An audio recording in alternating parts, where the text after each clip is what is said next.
All right. Well, I'm going to ask Roger Spencer, if you will, to lead a prayer for us here at the beginning. Thank you. Yeah. Father in heaven, we're so thankful for all the many blessings we have in this life, and for the fact that you're such a good father to us and watch over us and care for us. We're thankful, Father, for opportunities like this we have to study the Bible together. And we would pray that conditions would permit us to be meeting again as we used to in the past without restrictions as soon as possible. In Jesus' name we pray. Amen. Amen. Thanks.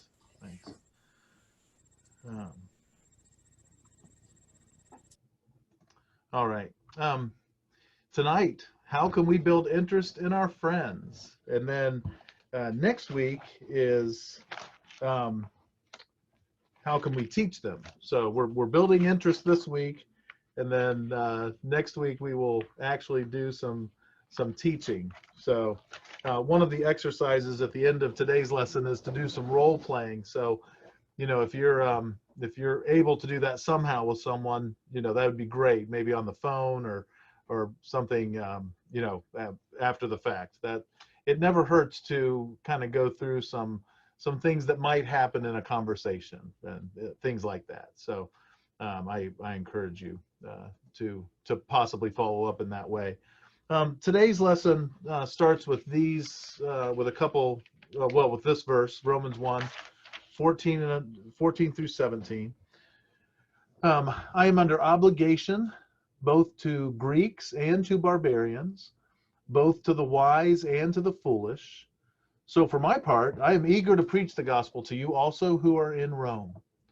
For I am not ashamed of the gospel, for it is the power of God for salvation to everyone who believes, to the Jew first and also to the Greek. For in it the righteousness of God is revealed from faith to faith, as it is written, but the righteous man shall live by faith. And Phil Sanders goes through pointing out that the end, the means that we use to get to the end, those means matter. We can't use just any method we want to bring someone to Christ. And Greg, just 2 Sundays ago, pointed out that no one can be forced to come to faith. It's a decision. People that come to faith make a decision to trust in the Lord, to have faith in him, to respond to the things he has said, to receive the blessings that he has promised. And so, there's no forcing. If we trick people into coming to Christ, then we have sinned in our methodology, and it's not appropriate. There have been times throughout the years where people would try to trick people into coming to Christ, and we don't want to be involved in that. Our task in soul winning, this is a quote from the book, our task in soul winning evangelism is to open the scriptures and let them do their work. They are God's power to save. And I think we've all seen this. We've seen the power of the word either change our attitudes or change something we're doing, or have the power to bring someone to Christ. And then I'm going to add a word here that he doesn't use, but the other place that I've seen people moved to give their life to Christ is when Christians confess Jesus Christ. And really that is, when we confess who Jesus is, that is God's revelation. That is God's gospel being proclaimed to them. Phil is emphasizing the actual words of the Bible. Open the scriptures, let them do their work. But also, of course, for 1,800 years of Christianity, at least, and maybe even a little farther than that, people weren't able to open their own Bibles. They didn't have their own Bibles. They were confessing their beliefs, and hopefully they were in line with Scripture. But it was more of an oral tradition until pretty recently. And so when people came to Christ, it was because someone shared in their own words the gospel of our Lord and Savior Jesus Christ. And so I think it has great power to hear someone confess Christ, and it does motivate people to believe. And again, it's that combination of God's revelation, God's word, with conviction, with seeing someone else with faith in those same things. And I think that's important. So let's always let the word take priority, but we need to remember to, to share our beliefs, share how we came to Christ, share what it means to us to have our sins forgiven and how awesome that is. And sometimes that confession, that personal declaration, personal proclamation can be something very powerful in the mix of what brings someone to Jesus Christ. And then Phil does say, we're not involved in this trickery or anything like that. We are trying to persuade, though. We are trying to move someone from believing one thing to another, and the scriptures can obviously help make that happen. Or ultimately, it is God's revelation that makes that happen. Especially if we put in the mix of God's revelation, the living word, the living revelation, Jesus Christ. And so always comes back to him. Then the next scripture in the booklet is Matthew 5:13 through 16. And I think this is extremely important for us. So we let the power of the word do its work. We confess, and we also then need to be what we're confessing. We need to be what we're sharing in the word. And it's never really bothered me that that we might be put under a microscope that a non-Christian may not be put under. We've given our lives to Christ. They're part of that. We're part of his team, part of his body, and people are going to look at us and expect certain things, and that's okay. And Jesus says that'll be the case. You are the salt of the earth, but if the salt has become tasteless, how can it be made salty again? It's no longer good for anything except to be thrown out and trampled underfoot by men. So we're not only salt, we're also light. You are the light of the world. A city set on a hill cannot be hidden, nor does anyone light a lamp and put it under a basket. That would be silly. But on a lampstand, and it gives light to all who are in the house. Let your light shine before men in such a way that they may see your good works and glorify your Father who is in heaven.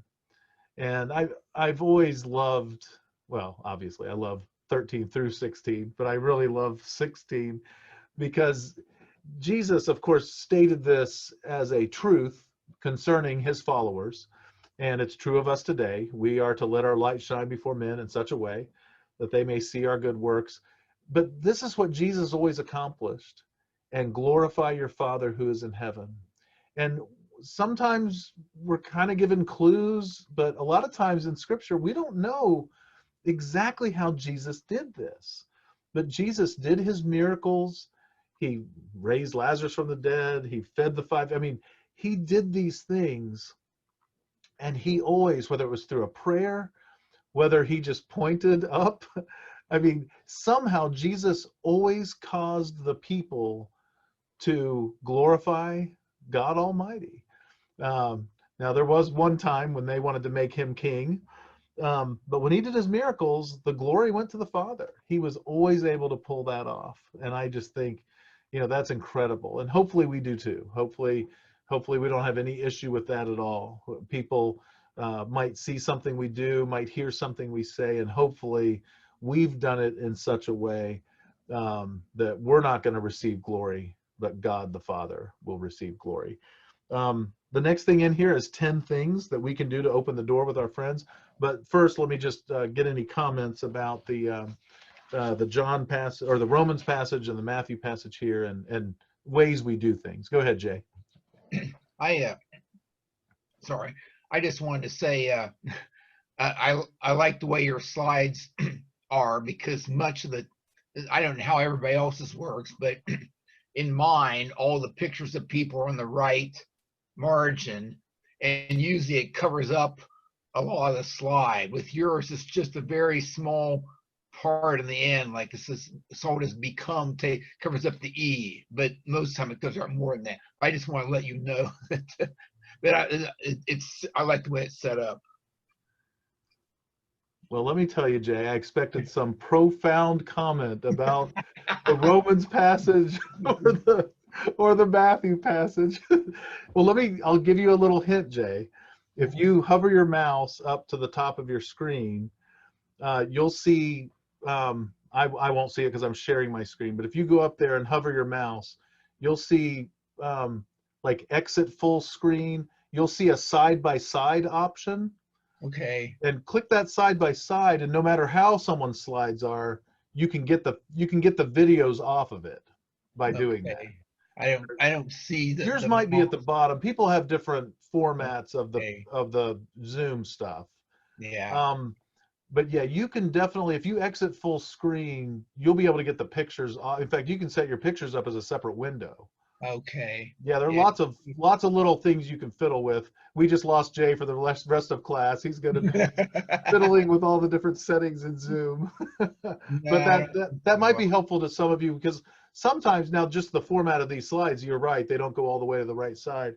But even if they did, you can set up your stuff so that it doesn't block it. So just to let you know. So for future reference. and I had a private comment, and then the person who gave it to me doesn't have to reveal himself, but I'm going with the version that Phil Sanders is using. So I've been using, mostly ESV for most of our classes, but for this one, he uses New King James, New American Standard, ESV. I mean, a lot of different, I think one of our slides from the first week was NIV. So Phil uses a variety, so we'll see some different versions in this class. And then in the Cries of the Heart class on Thursdays, I'm trying to mainly use Christian Standard because I'm trying to get used to that one. So anyway, yeah, lots of different options. So anyway, just thought I'd respond to that publicly as well. Does anyone have any other comments before we move on? Yeah, go ahead, Mom.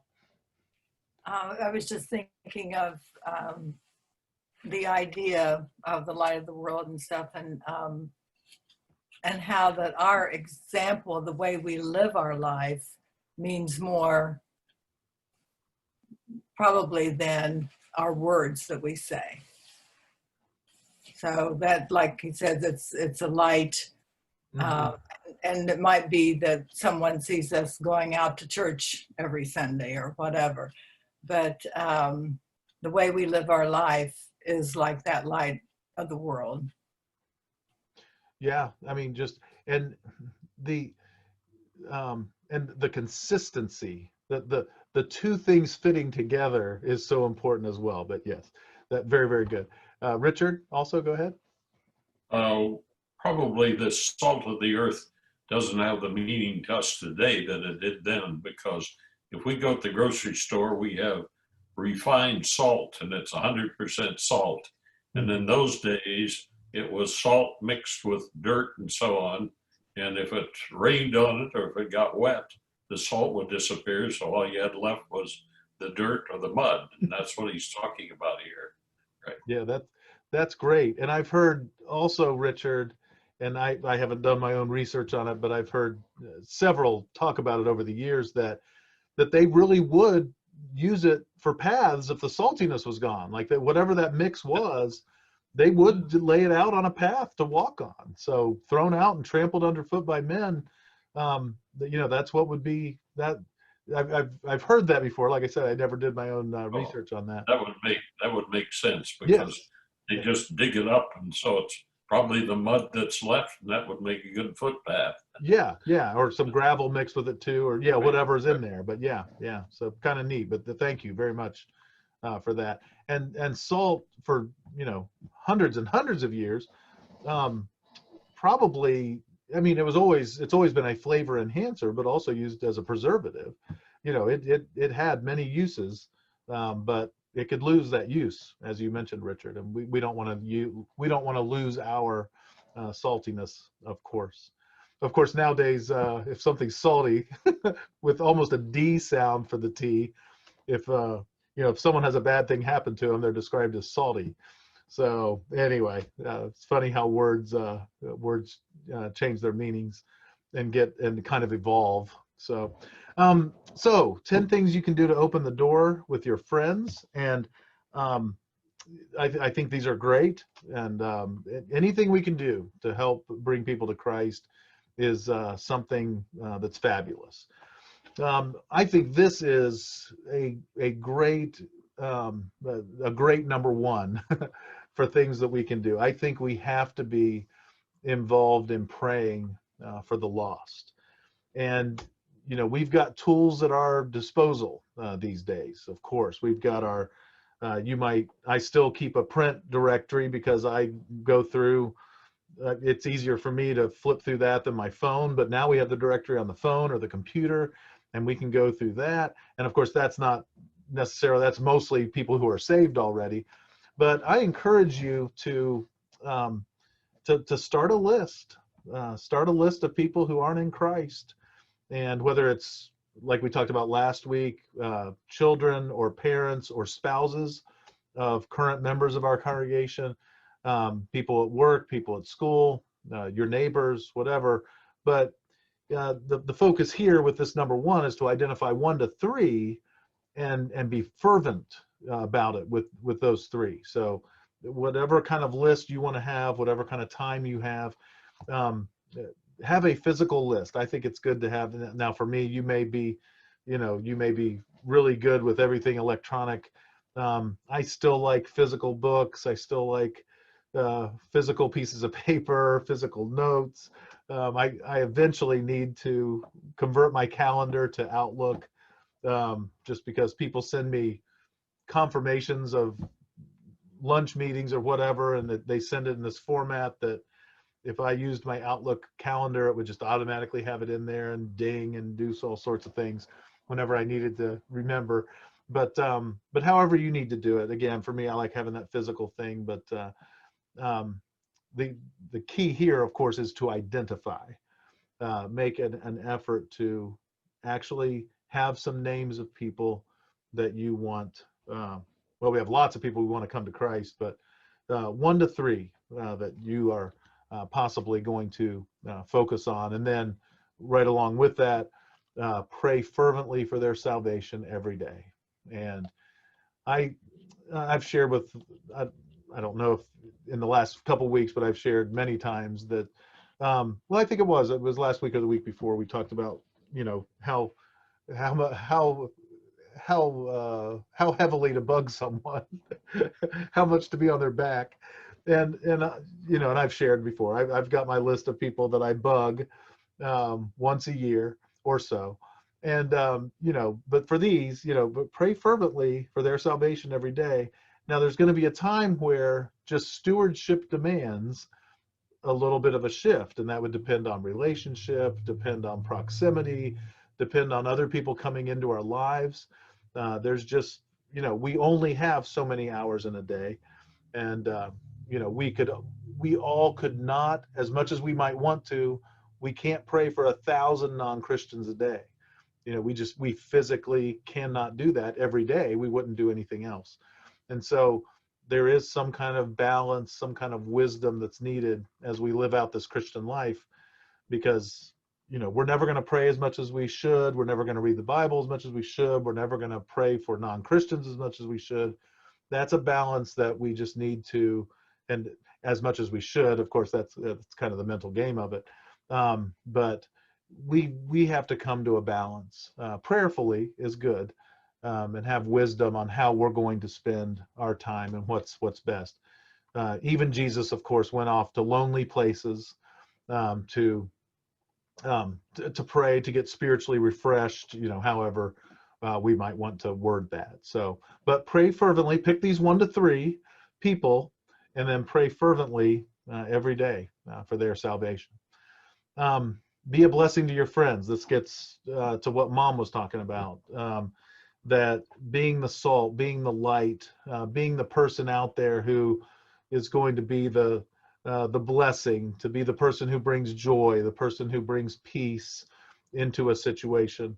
And these things are going to stand out more and more if our culture keeps heading the direction it is. You know, we're becoming more and more godless, and the more that happens, the brighter our lights will shine. You know how that is. It doesn't take much light to light up a room if it's pitch black. And so, you know, we may be moving into a time where we see more people come to Christ than ever before. And of course, I hope our culture tilts back the other way a little bit. But if it doesn't, it will equal opportunities. So hopefully, you know, whichever way things go, hopefully we can be a blessing to the people around us. Of course, jump in if you want to make any comments as we go through these 10. So I have a Invite, comment yeah, on go that ahead. one. Yeah, Laura. Is this Laura? So yeah, this is Laura. We're on a phone, so it's a little weird. Oh, it's fine. Yeah, so I think with the friendship thing, it's really important that like people can see that you're authentic and genuine, and they don't see you just as they don't see you as seeing them just as a project or just as someone, you know, to put a notch in your belt or whatever. That they realize, of course, you want them to become Christians, but at the same time, I think it's important that they know that that you'll be their friend no matter what, even if they don't become a Christian. And I think that that will mean a lot more to them than if you're, you know, just like, oh, well, I'm going to go talk to someone else because, or not be your friend anymore because you're not making any progress or whatever. And I think too, I think we're very individualistic in the United States. And I think sometimes we forget that evangelism is a team effort. It's like the whole church working together. And I've heard some statistics. I mean, I think it depends on which people group and which area, but for some people, it can take 6 or 7 encounters with a Christian, you know, before they make a decision. So it may be something that, like, maybe you might not be the person who's there when they make their final decision, but your friendship with them contributes to other Christians who are adding on to their witness, to your witness. Yeah, that's great. That's a great point. Thank you so much. I'm in a situation sort of like that right now, as far as the, there was a connection that, well, it was a dating connection, and the dating connection fell through, and that was my connection with this person to set up the study. And, you know, I need to make sure that that doesn't go away just because the person stopped dating the person who was a Christian and the person that I knew. So that's, Laura, you just hit something that I'm kind of, you know, to whatever extent dealing with right now. So I really appreciate that. And I need to make sure nothing happens to make the non-Christian think, well, I was only interested in him because of his girlfriend, if that makes sense. So anyway, I really appreciate that. And you're right, the team, that's a really interesting stat. I think I've read things like that before. So that's really something for us to remember, and to introduce ourselves. If someone has a guest, you know, to not feel funny about, you know, introducing ourselves and just, you know, making a point to reach out, because it may take more than 7. It may take 77. I'm just kidding. But anyway, it might, you know, it takes a team effort. I think that's a great, anyway, appreciate that very much. Go ahead, Jay. Yeah, I just wanted to echo that, you know, Laura's, your comments were great, Laura. I really a couple of them. You don't really always think about either one of those. Yeah, you want to. There is a time when you get in situations where your congregation, if you know, if somebody doesn't respond, you're not their friend anymore. And the team effort is something that is true, but it's something that you don't usually think about. So it's good points, both of them. Yeah, I agree. And we are and the lead into that was how we are individualistic a lot of times, and that's something that we're definitely not like the community of the New Testament or the Old Testament as far as the oneness of the group of God's people, and that the more we can move in that direction, the better. Yeah, go ahead, Kelly. Yeah, no, I agree with both the points that were brought up, and I think they're great. Something that's reminded me of something that my dad had told me, probably like when I was in high school or something, that just helped me grasp the concept really well. He told me to imagine like a scale of 1 to 10, and we're all engineers, so this works for us. But a scale of 1 to 10. Like, I think a lot of times we have the expectation of like, I'm going to take the person from a 1, not a Christian, not interested at all, to a 10, and I'm going to make that happen. When in reality, you may take them from a 1 to a 2. And then, like you said, you could add 7 people. Somebody else brings them to a 2 to a 3. So someone way down the line may take them from a 9 to a 10. But if you're able to take them from a 1 to a 2, then that's great. And, I think if we make them go from 1 to a 10, great. But I think managing our expectations is, I don't want to say it that way, but managing our expectations too is something we have to think about. Yeah, I think that's good, because it's so easy for us to give up. It's so easy for us to get discouraged. And the Bible teaches us, and what we saw in Christ, of course, was just keep being that good person, and keep, as number 3 says here, keep being a blessing. And God's the one that's going to provide the increase anyway. And we just keep plugging away, keep doing good things, keep being that positive example, and teaching whatever extent we can do that. I mean, but I like how your dad put that. So that's good. Jay, go ahead. Yeah, I think also if somebody comes to obeys the gospel because of a team, a lot of people that they knew, after they're baptized, it's so much better than it would be with just one person. Because I mean, you would hope if one person teaches you and you're baptized, you'd fit in a congregation. But if you've already had good relationships with several people and became a Christian, so much better. You're already grounded in the congregation, and hopefully you'll continue to grow from that. So Yeah. it's really, really good if you can do it that way. Yeah. Levi would be a good example of one in our congregation where that really was the case. Don Ranke was probably the number one reason he came to Christ. But Levi knew, I mean, probably 20 to 30 people pretty well. He had attended a while. And so that's he's one of those examples. And of course, his integration into the congregation then was not hard at all. And really a good situation there. Yeah, Bill or Lynn? Yeah, I was thinking about your other point about giving God the glory. I think, it works well this way because it's not about my making a convert. It's about a convert being made. And, and then that I think it's easier to give God the glory when you're just doing what you're supposed to be doing out of gratitude to God and, and out of love for people. And so I just think that it's, God in his wisdom knows how this should be done. Yeah, that's great. Thank you. Yeah, I agree. So the number 4, as we already read, or we started to read, invite each to a meal.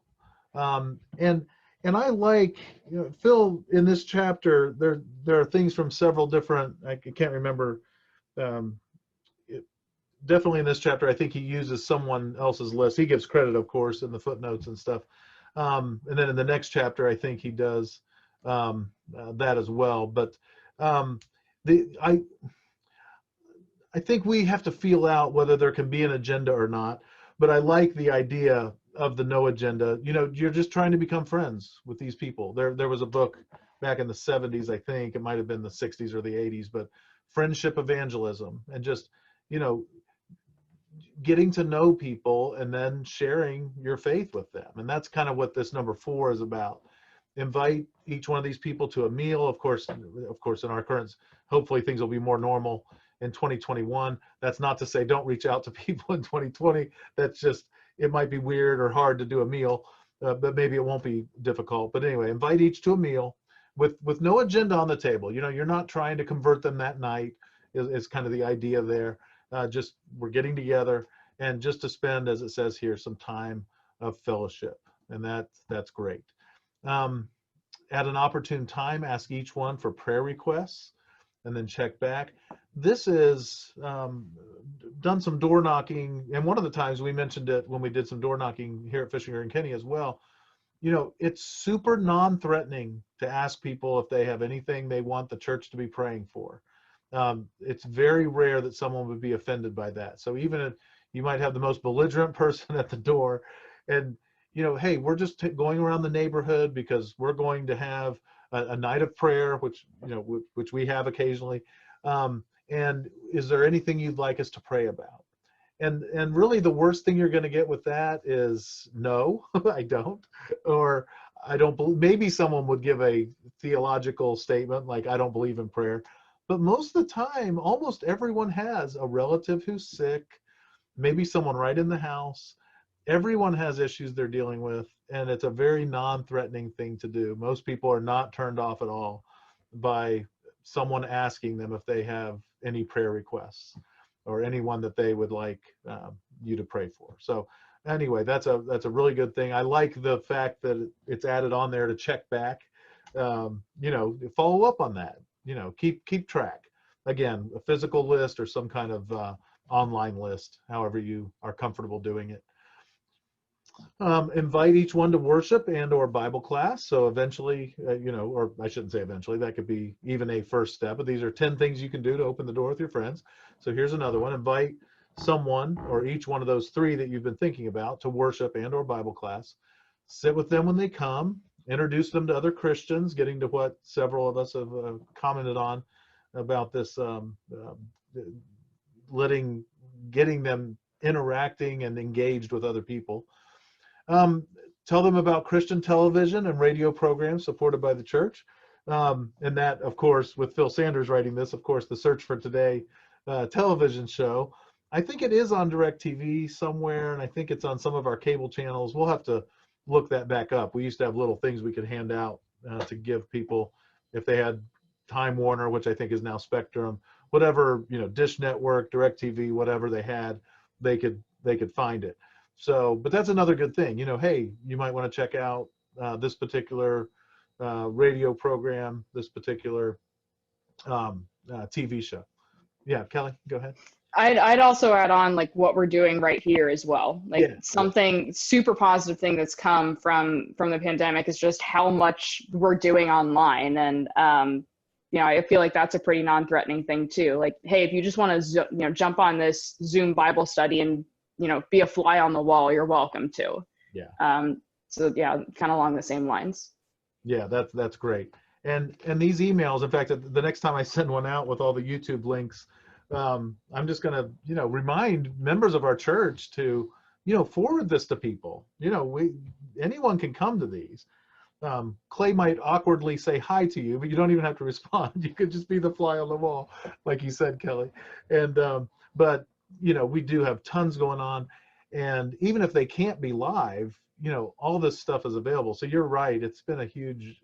That's one thing that's been an amazing blessing, because we really, for a long time, we had talked about getting more stuff online, you know, and this just forced us to do it, and it's been great. And we really, Greg and the elders are the ones to thank for that. Several of us are now, you know, involved in doing it, but they were the ones that just, you know, hey, we're going to have summer quarter, you know, we're going to do it. And now we're going to have fall quarter. We're going to offer everything we would have offered. And so, you know, really, really fabulous that they, you know, again, kind of Greg the point, and then the elders 100% with them and all together just, you know, yeah, we're going to do this. And it's been really, really great. There was another blessing, I'll think of it in a little while, that has come out of this, a big blessing with all this. A lot of what we might call negatives, but a lot of blessings too. Be there for them when they need help. So this is kind of probably a more generalized statement that we would want to, you know, be there for people, you know, all the time. But for these 3 particularly, and if you're checking back on prayer requests, if you're, you know, getting involved, you know, a little bit more heavily with your 1 to 3 that you've chosen, you know, be there for them when they do need help. And as has been said, you know, and not only if they're being positive and receptive to your message. Continue praying and seek opportunities to expose them to the gospel. 9, tell them why you became a Christian. I think this is really good to have in here 10 things you can do to open the door with your friends. We need to be willing to share why, for those who maybe had a lot of years outside of Christ and then came to Christ, it might be more about why you became a Christian. For some of us, if we pretty much, went through a kid in the church, transition, for us, it might be more, hey, this is why I'm a Christian. This is why I love Jesus Christ, and this is why I have given my life to him and to God. But it's still in the testimony, aspect. We're sharing our story, which is valid. There have been youth groups and church ministries called Acts 29, if you weren't positive, Acts has 28 chapters, and so the ministry or the youth group name or the college group name is Acts 29 because the church lives on. The story continues, and it does. We are now part of that. We are part of the story, and part of the testimony, and part of the spread of the gospel, which is what Acts is all about. So I like that concept of Acts 29. And then the 10th one here listed is when they come to Christ, help them grow and become more involved in the church. And I like of course, not everyone that we want to come to Christ is going to, but I like the positive way this is worded. And I really, I forget when Greg kind of shifted how he extended the invitation, but it was just a very small shift, and it's been several years now. But if you are not yet a Christian, he'll say. He doesn't say if you're a non-Christian. He doesn't say if you're a heathen or a pagan. I'm just kidding. He wouldn't say it. But he says, if you are not yet a Christian, just that little teeny subtle move to, but hopefully you will be soon. I like that a lot. And I really appreciate that. And I think that's good. And I think, and people are not a thing. If you have a relationship with someone, if you're a friend with someone, and you say, well, next year when you're a Christian, you can do this or do this with the, I mean, people don't mind that. They might even it depends on where you are in the relationship, of course. But people need to know that we want them to come to Christ. And I think there are some good little ways to kind of help people know that. So any comments about these 10 things, or anything that you've found? There's no magic thing with 10. These are just 10 things. There might be 1,000 others. We actually talked about a few last week, but go ahead, Richard, and then Mom. It seems to me that a thread that runs through this is being a genuine Christian. I've seen people who claim to be a Christian and they made such a show of it, but then they didn't behave that way. Yeah. And like the one thing he said here, be available when they need help. Yeah. But I think make sure that because if you're not a genuine Christian and you start talking with them, they'll find it out. Yeah, and it won't be an attraction to them, that's for sure. Yeah. Right. Mom, and then Ron after Mom. I was just thinking about, I think Bill Moore said this last week or whatever, like when you're talking to somebody and you want to bring up Christ, and he said, just tell them something that Jesus has done for you today or this week or whatever. And I just thought that's one way to mention Jesus and get started maybe with, talking to somebody. Yeah, I think that's great. Just casual, if Jesus is part of our lives, then that'll be natural. We'll be talking about what he's done today. And so that's very, very good. Yeah, go ahead, Ron. I was thinking when you're talking about, praying, within the past year, Dan Hager came through, and he was in our college program and a master's student, and, was very active in our congregation, hosted a lot of the college things and so forth, worked with our youth groups. he was coming through town, 7, 8 months ago, and we went out to dinner. A few of us went out to dinner with him to catch up with him. And the waitress came by, take an order, and he said, "Now we're going to be having a prayer in a little bit before we eat. Is there anything we can pray for you about?" Oh, And this lady was very open. She was a younger. She said, "Yeah, I'm a single mom, and my daughter has some learning disability, and we're trying to figure out how to deal with that and so forth." So she was just very open to, boy, gee, thanks for asking. Mm-hmm. And there was no, oh, by the way, here's what church we're part of. Here's our card. It was just strictly that. That was it. And, Dan, if you know Dan, he's not shy. That's great. I mean, and that's, yeah, people don't consider that threatening. If you ask them if they have prayer requests and things like that, I think that's great. And that's another, that's a setting where that works really great. I think that's a fabulous example. Thank you. Donna?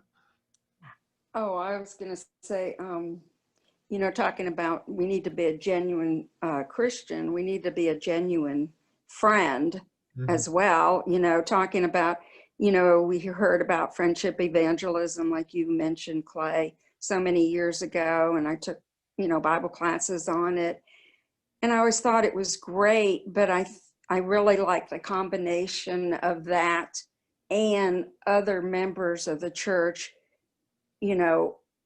reaching out to that person as well, like we just were talking about, instead of just the one person. But I do think, if that person knows you care about them and they have trust, you've developed a relationship and they trust you, then certainly you're going to be able to reach that person a whole lot, better than, anybody else. So it's kind of a combination, and I love that, talking about both. So Yeah, I agree 100%. That's great. Thank you for emphasizing that. mm-hmm. The next thing in the booklet is how to be a good listener. And this, I was thinking, boy, this is good for me on how to listen to Jennifer. So this is good. These listening skills in here. In fact, some of them I go over with new couples when they're about to get married in the premarital counseling. So these are just general great listening skills to have. And again, we saw already in those 10 things to have the meal without an agenda. And then there are times in this methodology that Phil lays out for us, there are times where, he recommends don't interject. If they say something that's theologically incorrect, or they say something that's not a true statement about Jesus or the Holy Spirit or the Father or the Bible, just right now, there's an emphasis on just listen. Those things can all be taken care of later. But there's a real emphasis here, at least at the start, to be a really good listener. And I think that's wise. And there may be times where, the interjection of something might be wise, might be apt, you might know from how things are going that there would not be any issue with interjecting a little bit of a correction or something. But it's not, that's not something we always have to do. And I think sometimes we kind of feel like we do. But effective listening, 5 things here. I'll try to do them kind of quick. Listen, and these are in your book, so you can look at them later as well. Listen with both logic and emotions. Be patient.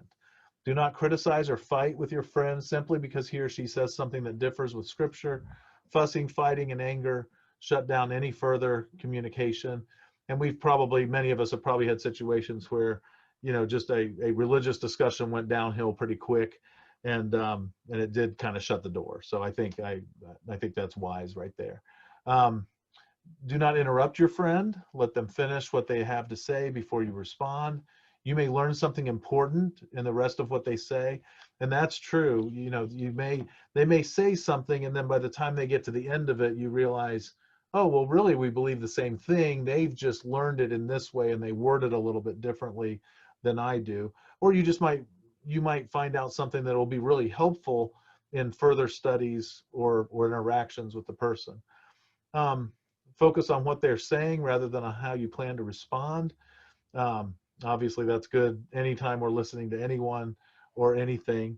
Number 4, if they say something you don't understand, ask a question to clarify what they meant by what they meant, and it should be by what they said. When you have an understanding, you do not have misunderstanding, and so that's good. And that's again, this is part of just good old effective active listening. Sometimes it's called. You know, make sure you understand the other person. Boy, this would be great in a lot of arenas in our life right now. But come to an understanding of what the other person's thinking, and then it might even shift a little bit, what we're thinking. If they say or ask something that gets off topic, write it down and promise to come back to it later after you finish the study. So this is so part of this is effective listening as we're going through the Take Up Your Cross Daily Bible study, which is Phil's main, the brunt of this when we get to that point of being able to actually have the study with them. So there are 5 questions that he calls break the ice questions. And really, why don't we wait on these till next week, or you can read through them. But there's a lot still here to do, and it's almost 10 till. So let me get to the exercises. Exercises for this week. We're continuing the tag time, which is time alone with God. A minute of prayer, just asking God to give us insight, wisdom in what we're going to read in the Bible. 6 minutes studying. And I think he says this week in the exercises, if you've pretty much gone through the last chapters of each gospel, start plugging your way through the book of Acts now. And then 3 minutes praying about what you've read. So, and of course you can do more than 10 minutes of time alone with God, but he's setting that forth as a minimum. And then the 5 questions that we didn't just go over. Go through those 5 questions. Do you have any kind of spiritual belief? Who is Jesus to you? Do you think there's a heaven and hell? If you died right now, where would you go? If you believed something that wasn't right, would you want to know the truth? Anyway, and if you have a chance to do any role play with that, that'd be great.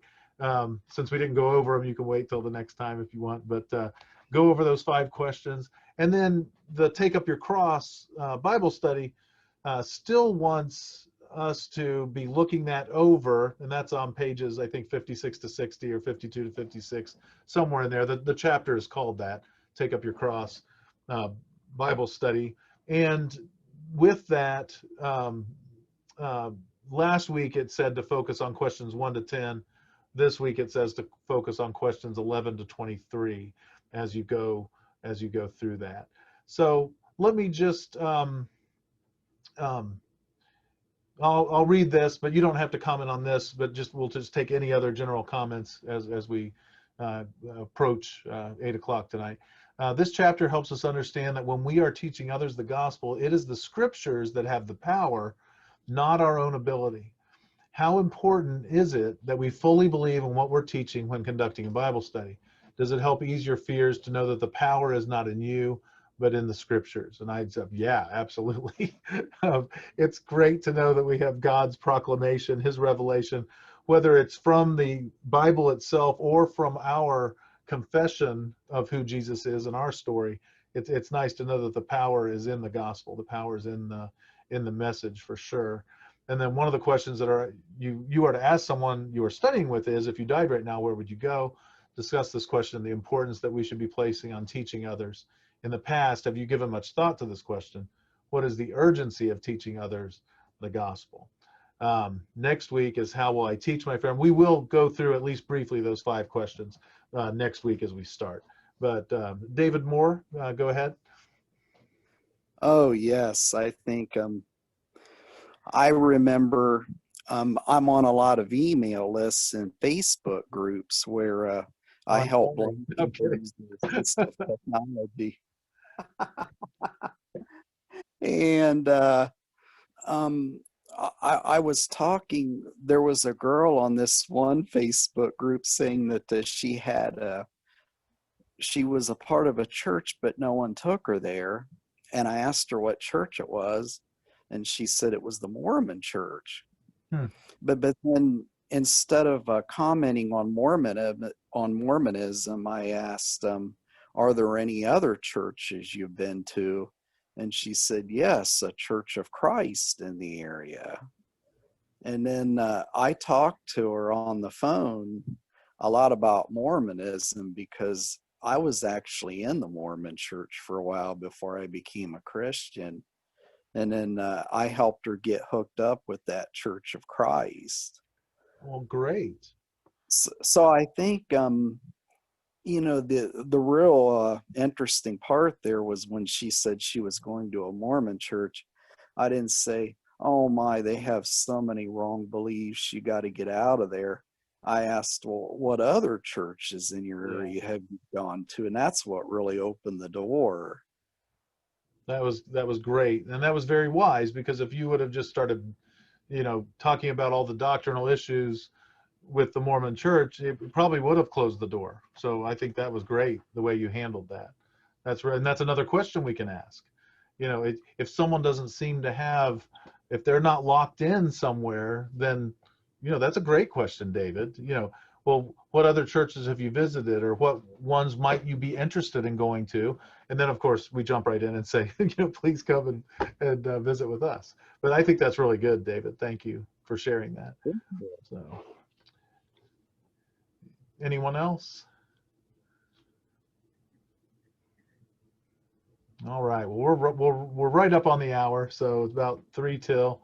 Ken, go ahead, and then we'll have a closing prayer. Yeah, I just had a prayer request before closing. Oh, okay. Yeah, Jimmy's having his test wires removed tomorrow, and the test hasn't gone as well as he planned because he accidentally pulled some of them loose Friday. So they're going to be making a decision on whether to proceed with the full surgery based on incomplete information. Okay. He's Okay. worried about that. Yeah. Well, we'll definitely pray for Jim. And Jay, I saw you had unmuted. If you want to say something, that's great. But if not, if you'll just go ahead and lead our closing prayer. Sure. That'd be... Father in heaven, thank you for this opportunity this evening we've had to meet with each other and to discuss ways to reach out to people. Father, help us to have opportunities to encounter people, and even though it may be more difficult during this time period, and help us to just remember to be aware of these things, and as with all the other things you said tonight, to be a friend with a person and to be genuine and to really be able to share some things in the Word. For thank you for helping keep us safe through all this time of the pandemic, and please God help us. Please continue to do so, and pray as always. Pray that it may come to an end as soon as possible, and please be with us throughout the rest of the week. In Jesus' name, amen. And I'm going to make it a little bit of a chain prayer. Let's pray for Jim too. God, we do pray for Jim Hope, and pray that the doctors will make great decisions on what to do, and just bless him, Father. Bless him richly in every way, as you know, the different needs and the things that will be good for him. We pray this in Jesus' name. Amen.